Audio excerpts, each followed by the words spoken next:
Right, guys, we're going to do Clark Gable today. He's really funny, by the way. So some really good information came up. Some lines that made me like laugh a lot as well. Um, some of the things he said didn't make sense with the some of the wording. And then after, when I like Googled it, I got why he was using certain words. So we'll go over those words as well that came up. I had no idea what certain names meant and things. Okay, so I did pull a card for him.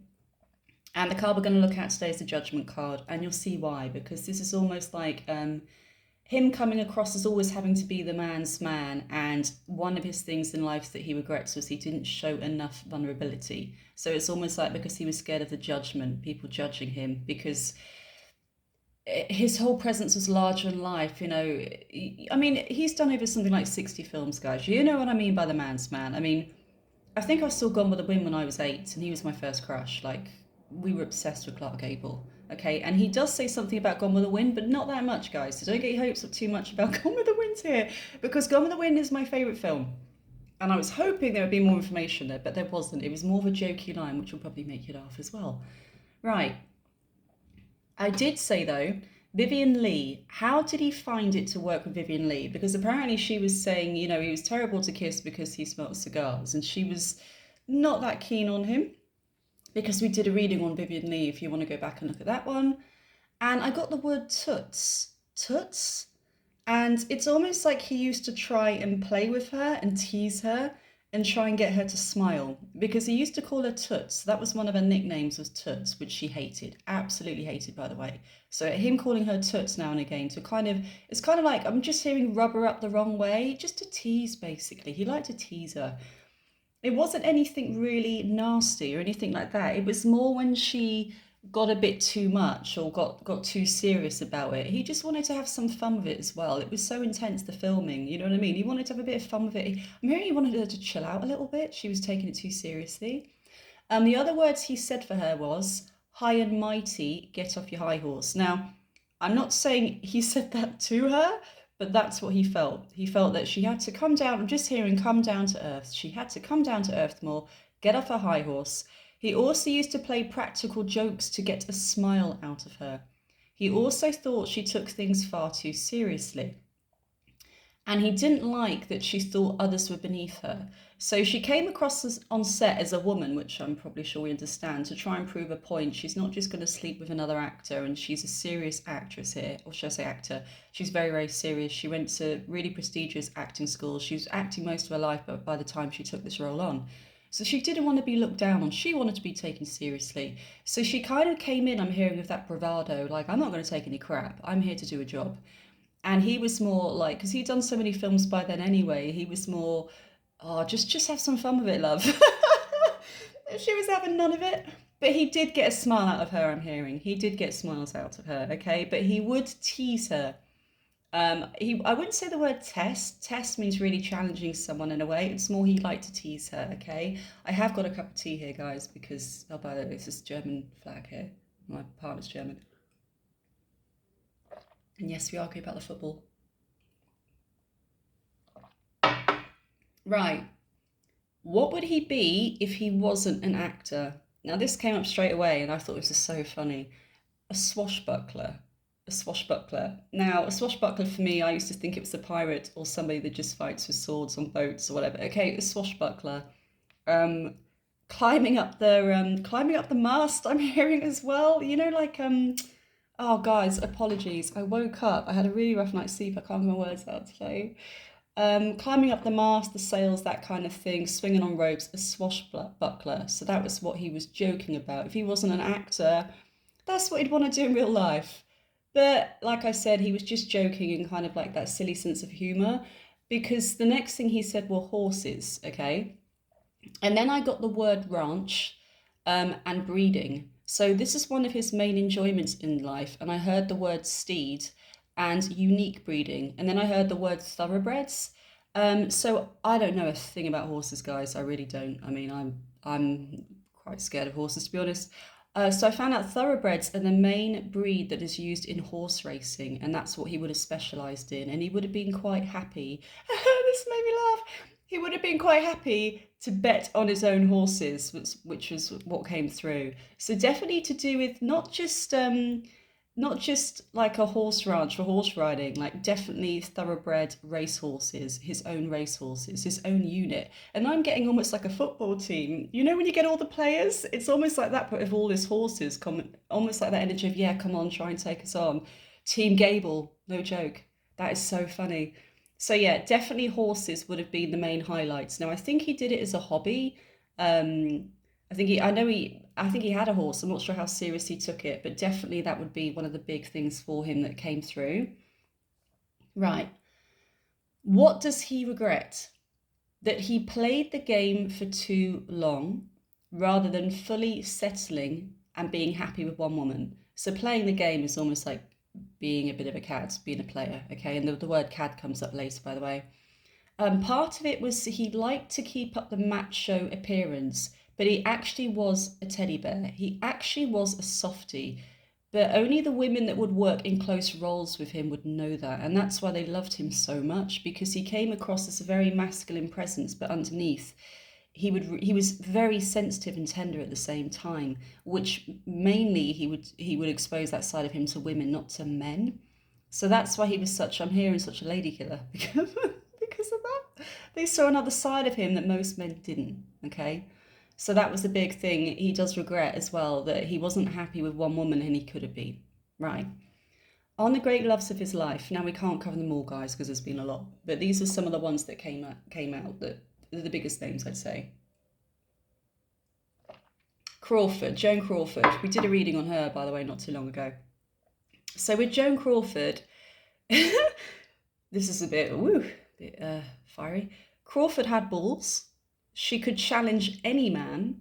And I also heard with Crawford, it was like his male counterpart because she challenged him. And he found that aspect of her very, very exciting. It's almost like he wanted to tame her, but she was a wildcat. I got the words wildcat. So it's almost like that kind of feisty. It's almost like when you get that bad boy and they're a bit unhinged and sexual and passionate and a bit crazy as well. Not just for men, for women, for example. You know, like a bad boy, bad girl, whatever you want to say. But they keep you on your toes. It's exciting, and in a way, if you've ever gone out with a bad boy, I know. Oh God, I've gone out with so many. You do kind of want to tame them, and you think, oh, they're going to settle down. You know, they will settle down. You know, they met me and they're going to change. They don't ever change. Okay, it's almost like that feeling with Crawford, that same energy that he wanted to tame her in that respect. Now, Carol Lombard came up, obviously, his third wife. Now, the energy when I brought up his wives, the energy for this was just completely different from any of the other wives. So there's a softness in the energy that comes in here. Less passionate, like you might get with the bad boy in your life energy we were talking about a minute ago. Less passionate in that sense, but more of a stable soulmate and nurturing energy. And he had a massive soft spot for her. Okay. Now, he was putty in her hands, he says. And also, this is a fact I learned later, he was buried next to her, okay, as well. But out of all the wives, this energy is different. And I would say she was probably his true soulmate, a true soulmate connection. Now, with this, I kept hearing the word Trudy.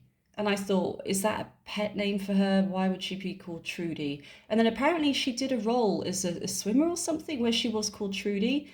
Let me know, guys, because I don't know if she did this film before she met him or what, but or maybe he saw this film and that's what made him so attracted to her, because that was almost like it's either a nickname he used to call her Trudy based on the role she played, or that there was a link to that film together. That film has a special meaning for them both, okay? So maybe he saw that film and that's what made him think, wow. But I did keep hearing the word Trudy for Carol, almost like the name he would call her. And some of it's really sad. This is actually the saddest line I think I've done in a reading. It's honestly, when I tell you in a second. Yeah, so I feel it could be a pet name for her, Trudy, but this is the bit that's heartbreaking, okay? So this is what came through. When she passed, this is what he said, she took a piece of his heart and soul with her. His laugh was never the same. Now, for me, that's so sad. So his laugh was never the same after she passed away. So, you know, you hear people that say if you've lost somebody, then, you know, they take a piece of your heart and your life will never be the same again. But I've never heard it in that sense that your laugh was never the same again. You never laugh quite like you did when you were with her. That's heartbreaking. So we're going to go on to the next question because that's really sad. Okay, guys, what film did you like the most? Now, guys, he did so many films, so many films. So I'm not going to go over every single one. I always thought Gone with the Wind because that's what I would like. He didn't have a name as such. This is interesting, okay? Again, I keep hearing the bloody swashbuckling thing, and I got anything on the high seas. But in general, his favourite films depended on the location, the action in the film, and the cast. And then a joke about Polynesian girls or hula girls. And I think this is because he did the Bounty film as well. So that was more of a joke about if it had hula girls in it, it would be a plus. But in general, it was more to do with the cast, who would be cast with him, the location, and definitely the action would be a big part, you know.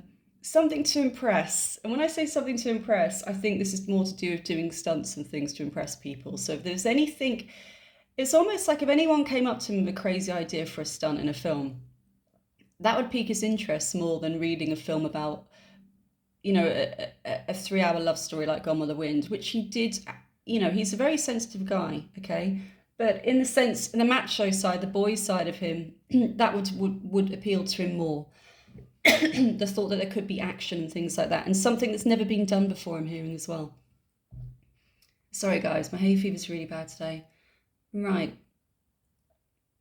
Did he ever understand how successful Gone with the Wind would be? Now guys, sorry, this is all you're going to get from this. No. He jokes it was like a 3-hour soap opera. So that is literally all I got for Gone with the Wind. He didn't realise how big it would be. He jokes it was like a 3-hour soap opera. He doesn't mean it, he's just joking. So overall, no, he didn't realise how big it was going to be. I'm also getting now, guys, he didn't realise how many people would impersonate him. Not him as Clark Gable, but Rhett Butler as well. So apparently you had a lot of men trying to be like Rhett Butler after the film. So not trying to be like Clark Gable, but trying to be like Rhett Butler. And he's saying the role took a life of its own. It just like, I'm hearing torpedoed. So he thought it was more funny.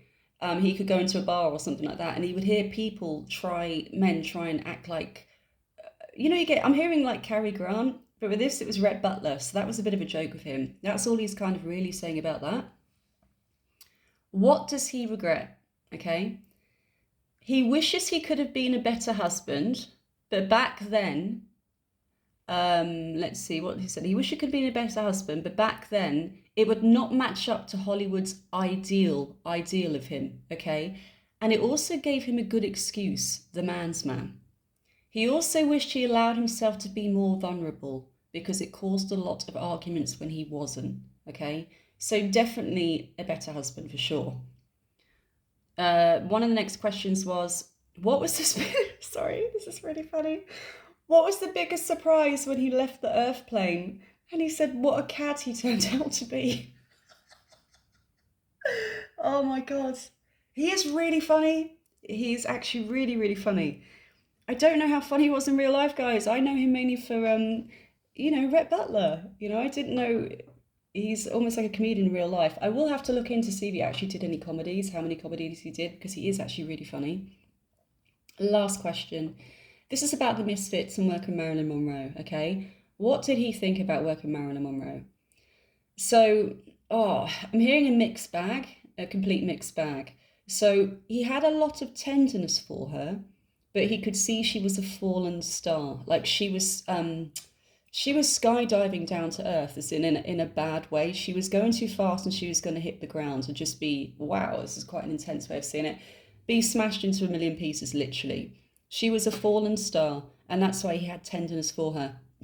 And he says, even though she was very, very difficult to work with, her vulnerability was beguiling. So it's almost like she would charm them if she got to set really, really late. There were certain people she could charm and get round, and he was one of them. because she was a lot, I'm not sure how much younger she was than him, because I remember she said that she almost thought it was her father because her father had a thin moustache and she had a soft spot for him. But overall, it's almost like he did see her like a kid that could be like naughty at times and needed kind of needed nurturing and needed guidance, especially on set. So I'm not sure how much guidance he did on set, but I'm getting that thing there where she needed a firm hand, but you had to tell her how to do certain things gently. So you couldn't make demands for her. So he did try and be that fatherly energy on set where he would try and she got stuck on her lines, try and encourage her and things like that. But it was exhausting. I am hearing it was exhausting. Okay. So, oh my God, I literally lost my voice halfway through that. So that is everything, guys, for Clark Gable. What an absolute legend. That's what I'm going to say there. What a star. Love you all. Bye.